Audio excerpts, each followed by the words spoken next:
But when it was finally my turn to go, things didn't work out the way I'd planned. When I clicked my heels together, I sort of dropped the ice cream off my cone. Then I landed in it. Peachy Breeze is peachy. Oops. I knew my chances of getting the part weren't good when the casting people sent me out the door, without even asking my name. Next. My opportunity was slipping away, so I did what I could to improve my odds by ranking on the next kid in line, telling the casting people, I'm pretty sure the next kid in line is allergic to peaches. But it looks like the job is going to go to a younger kid after all, which really stinks. You know, this isn't the first time I've been discriminated against because of my age either. Last October, me and Rowley heard that our local news station was going to be at the Red Apple Farm to shoot footage of kids carving pumpkins and making scarecrows and stuff like that. We knew this was our big chance to be on TV, so we plopped ourselves in front of the news camera and really hammed it up. But it took about 5 seconds for the news people to kick us out. I heard the anchor say, "Hey, get those creepy kids out of there." Then they brought in some little kids to take our place. And they did the exact thing me and Rowley were doing. And I heard the anchor say, "I love it, ha ha." And sure enough, those kids were on the news that night. The truth is, this kind of thing has been going on for a long time. And where it's worst is in my own family. Up until I was 8 or 9, I was the star of every family gathering. It seemed like nobody could get enough of me. All the grandmas would gather around as I sang, "I'm a little teapot, short and stout." But after Manny was born, things really changed for me. Here is my handle and here is my spout. Oh, grow up. See, when you're a little kid, nobody ever warns you that you've got an expiration date. One day you're hot stuff, and the next day you're a dirt sandwich. I guess I can understand why Roderick's always so grumpy. It's been a long time since he was the center of attention. And believe me, he's not getting any cuter. The person who's lucky is Rowley. He's an only child, so at least he doesn't have to worry about being replaced by the next kid to come along. He can sing, "Just tip me over and pour me out." And his parents will forever yell, "Yay! Hooray, Rowley!" Monday. Tonight at dinner, Dad told us that his younger brother, Uncle Gary, got engaged to his girlfriend Sonia. I guess that's great news and all, but Uncle Gary has been married 3 times before, so this has kind of become a regular thing in our family. In fact, we don't even use growth charts at home, because we can just look at pictures from Uncle Gary's weddings to keep track of our progress. So I think everyone's a little burned out by now. When Uncle Gary got married the 3rd time, Mom didn't even bother to replace the picture of his second wedding on the mantle. She just taped a photo of the new wife's head on top of the old one. Uncle Gary's not a bad guy or anything. He just rushes into these relationships too quickly. He got engaged to his first wife, Linda, 2 months after they met, and she didn't even find out what he did for a living until their wedding day, when he showed up in a dinosaur costume saying, "Sorry I'm late. The kids at the party wouldn't let me leave." And I heard Uncle Gary's second wife, Charlene, thought he had a lot of money because of a miscommunication on their second date, when she said, "I've got about 30,000 in the bank, maybe 40. And he said, "And I've got 45. It turns out Uncle Gary only had $45, not $45,000. But Charlene didn't find that out until it was time to pay the band at the wedding, when Uncle Gary asked, "Did you happen to bring your checkbook?" Dad's always saying Uncle Gary needs to grow up and stop acting like a child.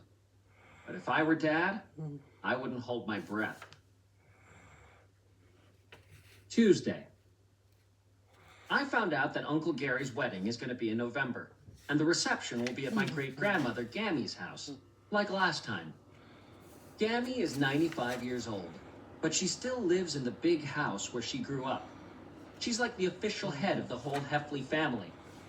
Gammy is one of the only people in the world who still writes letters. And when she writes you a letter, she expects you to write one back. I've tried to explain to Gammy that people my age don't know how to write letters with a stamp and a return address and all that stuff, but she doesn't want to hear it. At Uncle Gary's last wedding, Gammy handed me a starter letter, which began, "Dear Gammy," had a lot of space in the middle, and ended, "Love, Gregory." Plus an envelope with her address and stamp on it so I wouldn't have any excuse not to write. But I still haven't filled it in and mailed it yet. So now every time I walk past my desk in my bedroom, I feel guilty. Gammy is always making you feel guilty. Last year at Thanksgiving, I put a whoopee cushion on her chair, and she sat on it, and it went brrr. A few days later, everyone in the whole family got a handwritten apology letter from Gammy. It said, "Dear family, I am writing to apologize for the unfortunate incident that occurred shortly after our family concluded grace at our Thanksgiving celebration. As I have gotten older, I have found it more difficult to control my body, and I'm afraid my recent surgery may have contributed to my little slip. I hope that this unfortunate mishap does not become the lasting impression of what was otherwise a glorious and blessed occasion. Love, Gammy." Sometimes I wonder if Gammy is just messing with everyone and does this kind of thing on purpose. Last Easter, she invited the whole family to her house, but everyone had their own thing going on and nobody went. Gammy called Dad on Easter Sunday and said she bought a scratch ticket and won the $10 million grand prize. Word got around the family quick, and everyone was at Gammy's house in no time flat. But it turned out the scratch ticket wasn't a winner after all. Gammy didn't seem too bothered that she wasn't a multimillionaire after all. And I have a feeling she got what she really wanted anyway. All of us coming to visit. She even made a ham in case, and I quote, "anybody stopped by." I hope I live to be 95 years old, because if I do, I guarantee you I'll be messing with people too. Like wearing my underwear on the outside of my pants, just to see if anyone notices.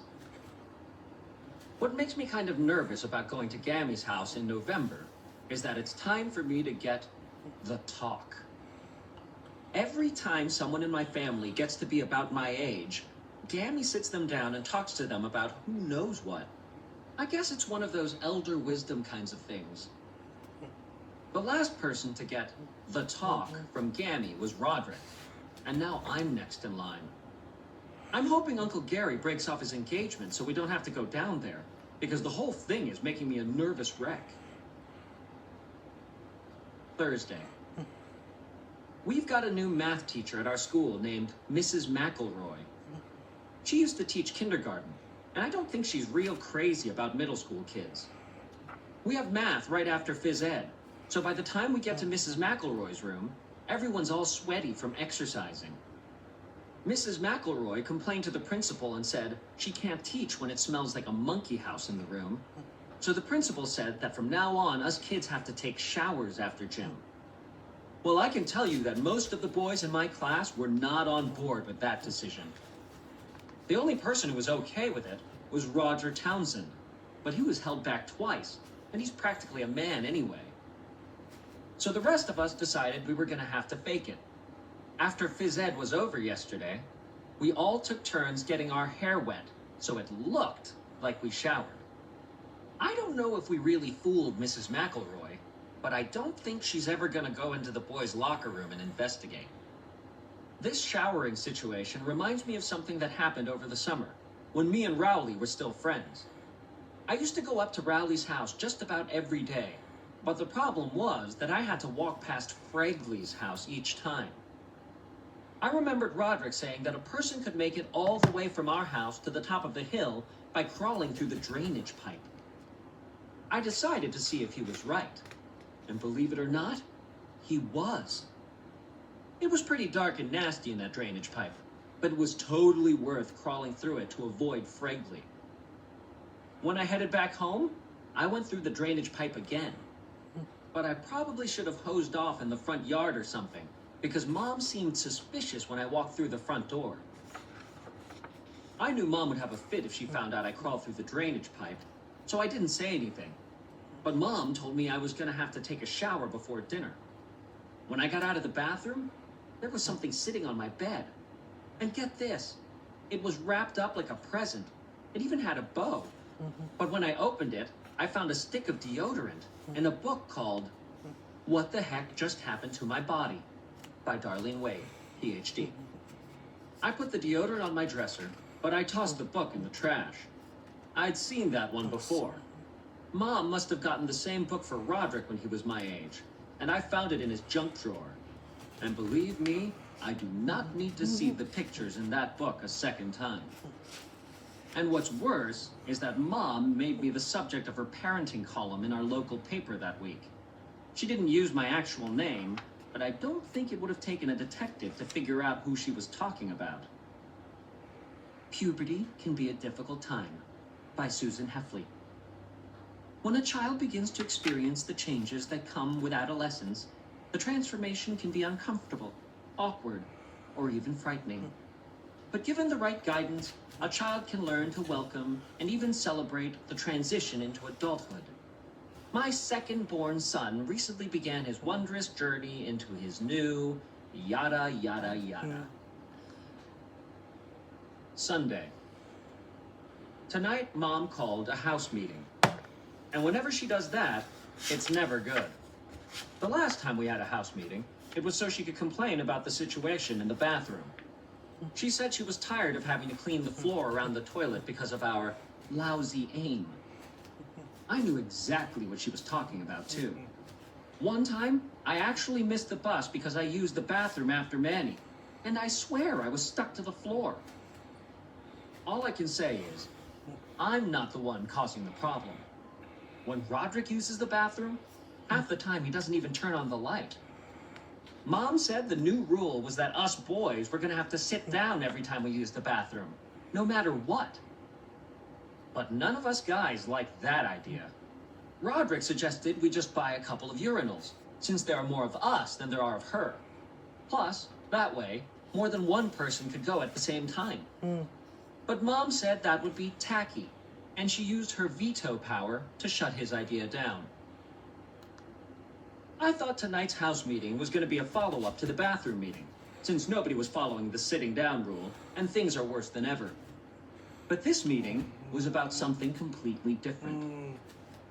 Mom told us that she was going back to school, and that she was going to start taking classes a few times a week. Well, I was totally caught off guard by this news.